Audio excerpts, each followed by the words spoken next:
Irán asegura que el memorando de Islamabad es una declaración de la derrota de Estados Unidos.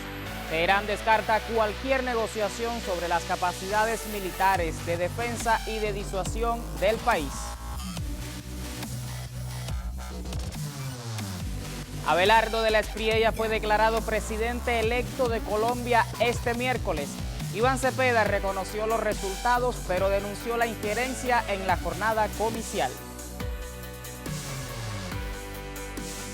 Altas temperaturas afectan a varias naciones en Europa. La situación climática ha provocado el cierre de escuelas y otros servicios vitales.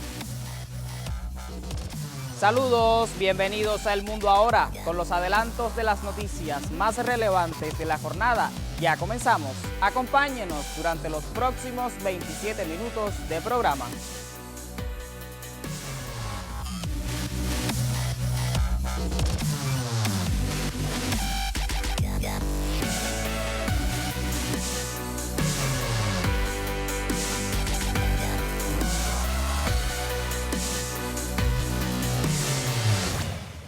Iniciamos con las informaciones de mayor impacto en las últimas horas. El presidente del Parlamento iraní, Mohammad Bagher Khalibaf, afirmó este miércoles que el memorando de entendimiento de Islamabad se convirtió en una declaración de la derrota de Estados Unidos. Durante la 20ª conferencia de la Unión Parlamentaria de Estados Miembros de la Organización de Cooperación Islámica en Azerbaiyán, Khalibaf expresó que el acuerdo demostró que el diálogo tiene éxito cuando la otra parte abandona los intentos de imponer su voluntad a una nación civilizada. El jefe negociador iraní enfatizó que el acuerdo no fue el resultado de la presión, sino de la resistencia y la dignidad de la República Islámica.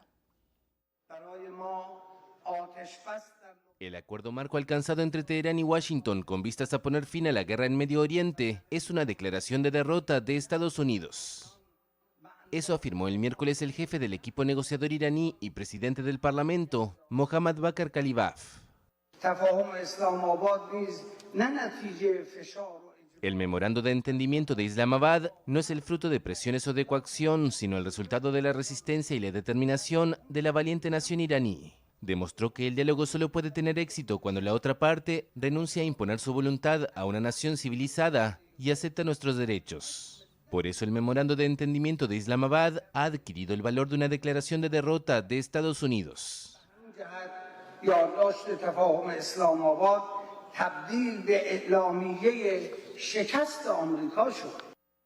Khalibaf reiteró además que la paz en Líbano constituye un punto fundamental para alcanzar un acuerdo definitivo con Washington. También declaró que no ve el futuro de la región en la confrontación, sino en la interacción, en lo que parece ser un gesto de acercamiento hacia los países vecinos. Estados Unidos cuenta con numerosas bases militares en las monarquías del Golfo. Los países que las albergan fueron objetivo de ataques con drones y misiles iraníes durante la guerra, en represalia por los bombardeos de los ejércitos estadounidense e israelí. Al margen del encuentro celebrado en la capital azerbaiyana, Bakú, Mohammad Bagher Khalibaf pidió a las naciones de Asia Occidental e islámicas que establezcan un nuevo orden regional basado en sus propias capacidades, recursos y pueblos. Durante un encuentro con su homólogo de Turquía, el funcionario declaró que la raíz de todas las desgracias es el régimen sionista de Israel. Khalibaf detalló la escalada de la agresión israelí-estadounidense contra Teherán, describiendo el bombardeo como inimaginable e incluso mayor que algunas guerras importantes de la era moderna. Por último, el jefe negociador del país persa expresó que la unidad entre los países islámicos es esencial e inevitable. Por su parte, el presidente de Irán, Masoud Pezeshkian, descartó este martes cualquier negociación con Estados Unidos sobre las capacidades militares de defensa y de disuasión de su país. Durante una conferencia de prensa conjunta con el primer ministro de Pakistán, Shehbaz Sharif, el mandatario persa argumentó que el arsenal de misiles balísticos es esencial para salvaguardar la soberanía nacional. Asimismo, afirmó que este equipamiento impidió que su nación sufriera el mismo destino de destrucción que la Franja de Gaza ante amenazas externas. Pezeshkian aseveró que desconfían de Washington ya que fueron atacados en 2 ocasiones durante las negociaciones. Sin embargo, señaló que siguen dispuestos al diálogo y a la paz. Tras analizar los últimos acontecimientos regionales e internacionales, subrayó la importancia de desarrollar la cooperación estratégica, ampliar las relaciones económicas entre ambos países, así como fortalecer la unidad y la convergencia entre los países islámicos. Y también este martes el Senado de Estados Unidos adoptó una resolución que exige el cese de las hostilidades contra la República Islámica de Irán. Tras conocerse los resultados de la votación, el presidente estadounidense Donald Trump arremetió contra el órgano legislativo. El inquilino de la Casa Blanca tachó la aprobación de esta medida como inoportuna y sin sentido. Veamos. El Senado de Estados Unidos aprobó el martes una resolución que ordena la retirada de las fuerzas estadounidenses del conflicto con Irán, lo que representa un revés simbólico para el presidente Donald Trump, ya que el texto no tendrá fuerza de ley. La resolución fue adoptada por 50 votos a favor y 48 en contra. El texto ya había sido aprobado previamente en la Cámara de Representantes. La medida es una resolución concurrente, lo que significa que no se someterá a la aprobación o veto presidencial y por tanto carece de fuerza legal. A comienzos de mes, durante el trámite en la Cámara, Trump ya fustigó una votación antipatriótica por parte de la oposición demócrata y de los 4 legisladores republicanos que se les habían sumado. Los demócratas preferirían ver fracasar a nuestro país antes de concederme una nueva victoria, entre tantas otras, declaró en aquel momento. La oposición había intentado limitar los poderes militares de Trump prácticamente desde el inicio de la guerra. Si bien la ley permite al presidente desencadenar hostilidades para responder a una amenaza inminente, le exige obtener la autorización del Congreso en un plazo de 60 días. A principios de mayo, Trump ignoró este plazo alegando que el conflicto había terminado debido al alto al fuego vigente. Continuamos con más noticias relacionadas con Irán. El viceministro de Asuntos Exteriores de la nación persa, Qasem Garibabdi, rechazó una reunión con el jefe de la Organización Internacional de la Energía Atómica, Rafael Grossi, en Suiza. El diplomático afirmó que no discutirán el acceso a los sitios nucleares bombardeados hasta un acuerdo final y la eliminación total de las sanciones.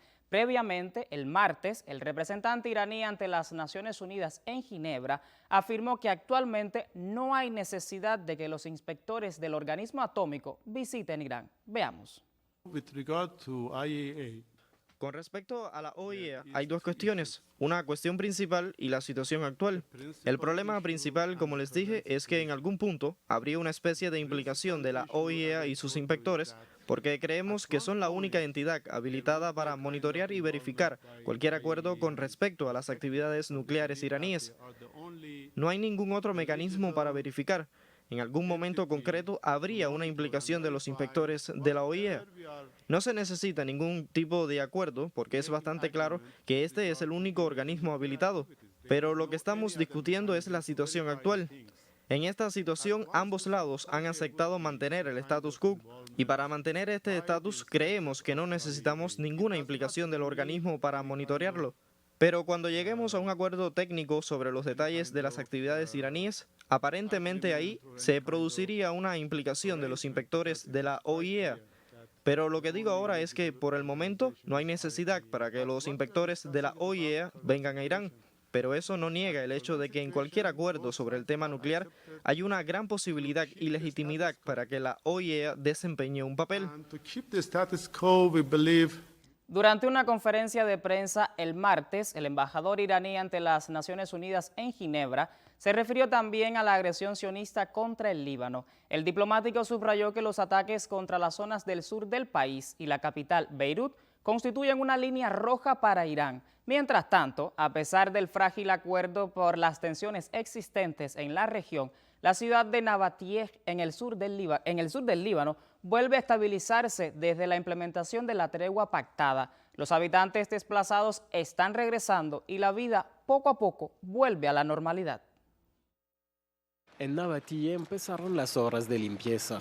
Durante meses esta ciudad del sur del Líbano ha sido blanco de los ataques israelíes, pero la situación se tranquilizó desde la implementación teórica del alto el fuego el pasado viernes. Los habitantes desplazados están regresando y la vida vuelve a la normalidad poco a poco. He vuelto a abrir mi tienda después de 3 días y la gente ha empezado a regresar poco a poco. La gente todavía tiene miedo y la vida aún no ha vuelto a la normalidad. Si Dios quiere, Nabatille será reconstruida y volverá a ser lo que era antes. Como pueden ver, hay destrucción por todas partes. Es increíble. Sin embargo, los ataques israelíes no han cesado del todo. Cerca de Nabatille, las fuerzas israelíes mataron a 2 personas en un vehículo, explicando que según ellas se trataba de 2 terroristas de Hezbollah. El martes, el Canal 13 de Israel reportó que las diferentes partes contemplaban una retirada parcial de las tropas israelíes de unas zonas del sur del Líbano, llamadas piloto. Pero el miércoles, el ministro de Defensa israelí tuvo tono diferente. Las fuerzas de defensa de Israel están posicionadas en la línea amarilla y no nos vamos a retirar. Ya anunciamos que en ningún caso nos retiraremos y no hay ninguna exigencia de Estados Unidos para que Israel se retire del Líbano. ¿No existe tal demanda? No hay ninguna demanda y en cualquier caso no nos retiraremos.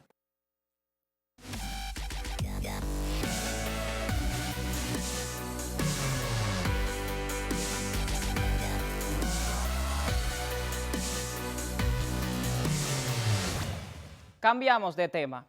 El candidato ultraderechista Abelardo del Espriella fue declarado este miércoles ganador de la elección presidencial del pasado domingo en Colombia. Así lo ratificó una resolución emitida por el Consejo Nacional Electoral del país sudamericano.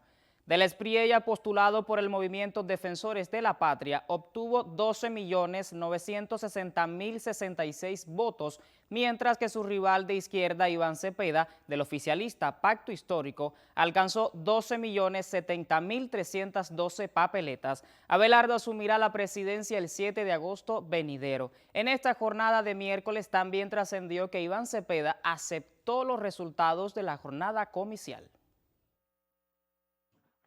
Como candidato del Pacto Histórico y la Alianza por la Vida, como lo anuncié oportunamente y en este estadio del escrutinio, he decidido aceptar el resultado que surge de dicho proceso y que señala que Abelardo de la Espriella es el nuevo presidente de la República. Lo hago como un acto de responsabilidad democrática. Lo hago para contribuir a la convivencia, a la paz y al diálogo entre colombianos.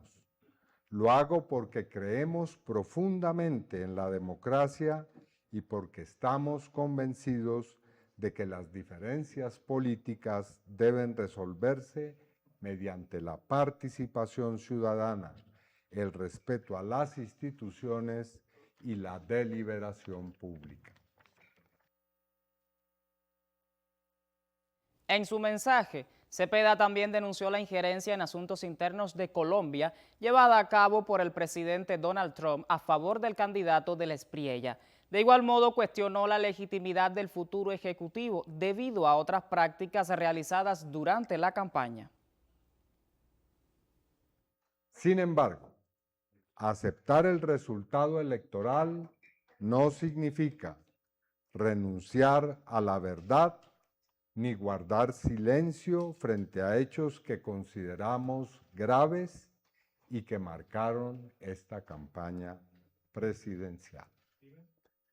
Durante este proceso, denunciamos la abierta e indebida injerencia extranjera en los asuntos internos de Colombia, particularmente las intervenciones realizadas desde el gobierno de los Estados Unidos y, en particular, las intervenciones del presidente Donald Trump a favor de la candidatura de Abelardo de la Espriella. Asimismo, denunciamos que la campaña de la Espriella llevó a cabo una masiva operación de compra de votos destinada a alterar la libre expresión de la voluntad popular. Y también advertimos que usó sofisticadas estrategias de manipulación mediante tecnologías de inteligencia artificial. No aceptamos esas prácticas que han lesionado la transparencia de este proceso y cuestionan la legitimidad del nuevo gobierno. Continuaremos esclareciendo estos hechos, por supuesto. A 2 días de la segunda vuelta presidencial en Colombia, los seguidores de la coalición oficialista Pacto Histórico realizaron movilizaciones en distintas ciudades del país. Las protestas se centraron en denunciar irregularidades durante el proceso de votación. Los manifestantes señalaron que las inconsistencias en el preconteo recuerdan episodios históricos de fraude electoral. En particular, evocaron las elecciones de 1970, cuando el conservador Misael Pastrana fue declarado vencedor frente a Gustavo Rojas, hecho que generó un fuerte rechazo ciudadano y marcó un precedente en la política nacional. El presidente electo de Colombia anunció que bajo su mandato el país latinoamericano retomará su relación diplomática con Israel, a 2 años de una ruptura ordenada por el saliente mandatario Gustavo Petro. Colombia restaurará y fortalecerá su relación con el Estado de Israel como nunca antes, afirmó Del Espriella en la red digital X al agradecer la felicitación del ministro de Relaciones Exteriores del ente sionista por su triunfo electoral. En otros temas vinculados con procesos electorales en nuestra región, los resultados del balotaje peruano del pasado 7 de junio se sitúan a la candidata conservadora Keiko Fujimori a la delantera en el conteo frente al izquierdista Roberto Sánchez. Medios locales consideran tales datos como irreversibles. Desde inicios de mes se esperan los números definitivos para saber oficialmente quién ocupará la Casa de Pizarro, sede del gobierno. Conforme a los datos actualizados a las 10:32 hora local por parte de la Oficina Nacional de Procesos Electorales, con el 99.86% de las actas contabilizadas, Fujimori se impondría con el 50.11% de los votos frente a Sánchez con el 49.88%. Según los datos oficiales, hasta la noche de este martes, permanecían sin escrutarse 191 actas, lo que equivale solo al 0.20% de las más de 92.000 mesas de votación instaladas para los comicios. En ese contexto, la candidata Keiko Fujimori se pronunció ante la prensa para pedir a la Oficina Nacional de Procesos Electorales que agilice el conteo de votos. Además, rechazó la denuncia constitucional contra el canciller presentada por su oponente político Roberto Sánchez.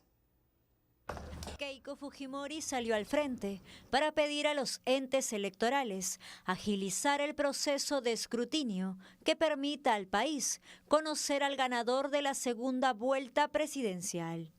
Han pasado 2 semanas desde el día de la elección. Creo que mi llamado a las autoridades y a los entes electorales es que cada día de retraso de no conocer los resultados es un día que se pierde para un proceso de transición. No solamente hay temas políticos, sino anuncios importantes y medidas que se pueden ir anunciando.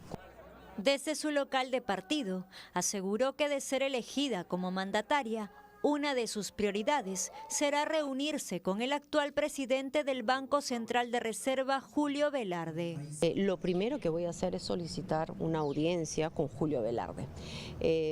Este último comentario que él ha hecho, yo creo que ha generado muchísima esperanza y una actitud muy positiva, no solamente en los mercados financieros, sino sobre todo en los peruanos. Por otro lado, cuestionó la denuncia constitucional presentada por Juntos por el Perú contra el canciller Carlos Pareja por presunta vulneración de la cadena de custodia del material electoral proveniente del extranjero. Señaló que de llegar al sillón presidencial buscará reforzar los lazos de amistad con países como México. Por otra parte, durante una conferencia de prensa celebrada este martes 23 de junio, El candidato de Juntos por el Perú, Roberto Sánchez, alertó sobre la existencia de un fraude en desarrollo en el sistema electoral de su país. El político ratificó su decisión de rechazar la proclamación de Keiko Fujimori como mandataria ante las irregularidades detectadas en el procesamiento de actas. Que nosotros creemos que hay y ha ocurrido una afectación grave al proceso electoral, específicamente de las llevadas adelante por las oficinas consulares. Me refiero a la votación en el exterior. Creemos nosotros que allí ha ocurrido una manipulación de esa votación en beneficio del partido Fuerza Popular de la señora Keiko Fujimori. En esas condiciones de transgresión a las normas, nosotros no reconoceremos el gobierno de la señora Fujimori. En la puerta hay un Daniel Santibáñez que entra en el Perú. Y en esa coherencia a los votos de los más de 9 millones de ciudadanos, haremos la lucha democrática en el marco de la ley, de la Constitución. Apelaremos a la lucha de resistencia patriótica, popular, democrática, en base a la normativa, en base a nuestros derechos constitucionales. Los resultados de los recientes comicios en la región de América Latina suponen un giro hacia la derecha en el continente, en consonancia con la actual administración de Estados Unidos. Veamos el análisis de una televisora extranjera. La suma de estas posturas en esta porción de la región latinoamericana configura un panorama que, según los analistas políticos, podría ser visto incluso como un nuevo eje de la derecha internacional. A lo que da lugar esta especie de giro a la derecha son dos cosas. Por un lado, al sometimiento y por el otro, al control. ¿A qué pasaría luego de esto? A que se conviertan estas naciones en espacios de servidumbre de Estados Unidos. Lo que vemos entonces es que con movidas como estas naciones latinoamericanas pasan un poco de ser vistas como el patio trasero de Estados Unidos, de alguna manera, a convertirse en una suerte de súbditos políticos del gobierno de Donald Trump.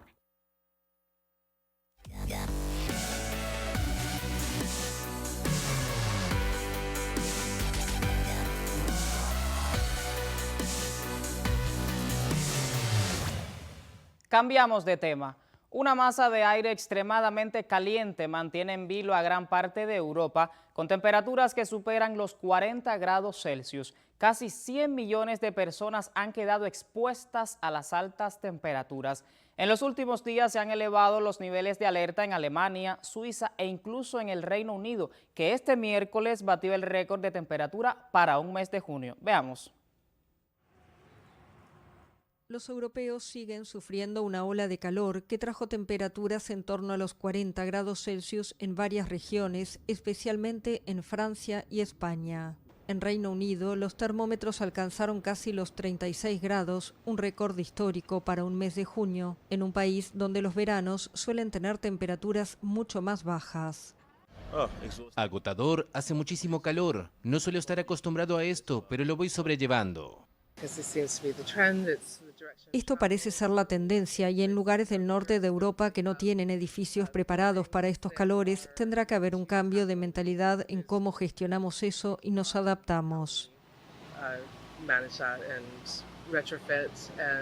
El aumento de las temperaturas responde a una inmensa masa de aire caliente procedente de África, situada sobre Europa Occidental y comprimida por altas presiones en altura. En Francia, la jornada del martes fue la más calurosa registrada desde al menos 1947. Para el miércoles se esperaban temperaturas de entre 39 y 41 grados Celsius en gran parte del país. El fenómeno ha obligado a bajar el ritmo de funcionamiento de algunas centrales nucleares y en el oeste de Francia hubo que conectar de urgencia grupos electrógenos para residencias de ancianos afectadas por una avería de transformador vinculada al calor intenso. El calor ha generado críticas sobre la falta de preparación de los poderes públicos, en particular para aislar los edificios escolares y hospitalarios. Se espera que la ola de calor se extienda por lo menos hasta el jueves.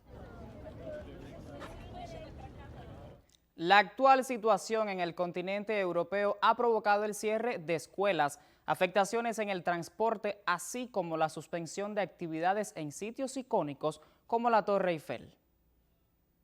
29,8 grados Celsius, la temperatura promedia más alta jamás registrada en Francia. Este martes el país galo rompió récord de calor. En París el termómetro casi alcanzó los 40 grados, una temperatura tan elevada que incluso la Torre Eiffel cerró más temprano a las 4 p.m. hora local. Y es que la noche pasada las temperaturas tampoco bajaron suficientemente en la capital francesa. En Francia la ola de calor tiene otra consecuencia. Decenas de personas murieron ahogadas en los últimos días mientras buscaban bañarse para escapar del calor. Pero las altas temperaturas no solo afectan a Francia, se prevén récord de temperaturas en Reino Unido, mientras el gobierno italiano elevó al máximo el nivel de alerta por ola de calor en varias ciudades del país. En Madrid el termómetro superó los 40 grados Celsius. Un total de 108 personas han muerto entre el domingo y este martes por causas relacionadas con la ola de calor que por estos días azota España. La temperatura del planeta está subiendo y el estrés térmico en zonas del Mediterráneo no deja de crecer, según los últimos estudios. Veamos. Después de días superando los 40 grados, para alivio de muchos, estas son las últimas horas de la ola de calor. Menos mal. Ayer nos estábamos asfixiando. Sí, yo me levanto esta noche sudando. Todavía toca refrescarse constantemente y como se pueda. Lugo, Valladolid, Bilbao, Pamplona o Teruel son algunos de los lugares donde se han batido récords de temperatura para junio. Hasta el momento se ha confirmado la muerte de una persona por golpe de calor. Hay que prestar atención a los más vulnerables, pero no solo. Sobre todo es hacer deporte en horas extremas, ¿no? De extremo calor. Eso es quizás el riesgo más importante que estamos detectando. El calor además agrava enfermedades cardiovasculares o respiratorias. 108 personas han fallecido por complicaciones derivadas de las altas temperaturas de este episodio, cifras que van aumentando con el avance de los días. Hoy siguen los avisos rojos en Cantabria y País Vasco. En España, desde 1975 ha habido 12 olas de calor en junio, la mitad de ellas en los últimos 11 años.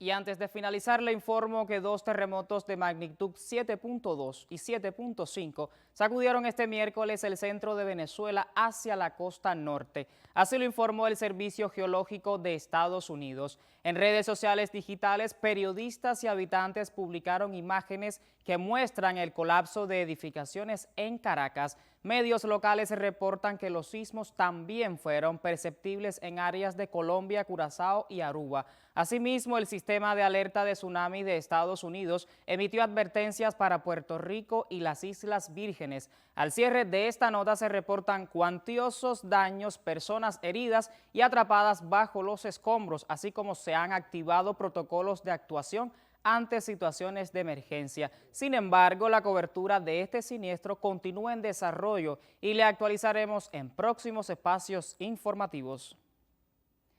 Con el repaso de las noticias más relevantes del panorama internacional en las últimas horas, ponemos punto final a esta emisión del programa. Usted manténgase informado con el canal cubano de noticias.